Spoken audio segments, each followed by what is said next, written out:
আপনার ক্যালকুলেটর নিয়ে আসেন। কত কেজি নিয়েছেন মাল আপনি দেখেন তো? 29,200 কেজি। 29,000 কাছে আসেন, আপনি দেখেন, তাহলে আমি ভুল বলতেছি কিনা সেটা বুঝতে পারবেন। 29,200 কেজি আমাদের এখানে দেখা যায় 10,560 কেজি দিচ্ছে নাকি? সেটা আপনাকে দিয়েছে।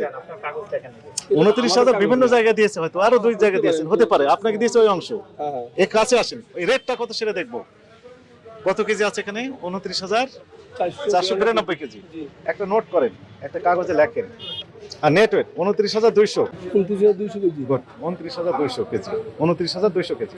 দেখেন তো কত ডলার দাম দেওয়া আছে এখানে? 10,220। 10,220। থামেন, লেখেন না। 10,220 ক্যালকুলেটর উঠান। 10,220 ক্যালকুলেটর উঠান। রেট কত দেখেন তো লেখা আছে? 122 টাকা 78। 122 78 33 লেখেন। 122 পয়েন্ট গুণ লেন এখানে।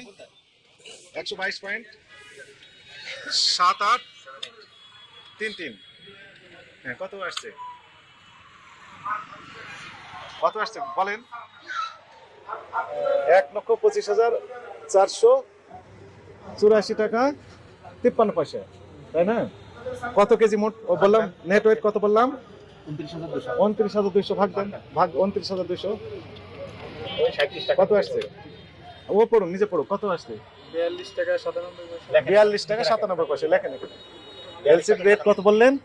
42,97। 42 টাকা 97 পয়সা, 43 টাকা ধরেন। আচ্ছা ধরেন, তাহলে ধরেন 50 টাকায় পড়েছে তার, তাহলে 60 টাকা বিক্রি করলে তার 10 টাকা কেজি প্রতি লাভ থাকবে।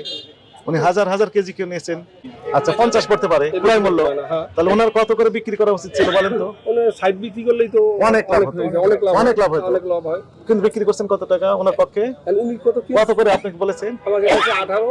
118, খালি 18 না, 118 115 16 এই বেচলে চালান উঠবে দেখেন তো। বলছে। তাহলে ফোনে ফোনে বলছে না?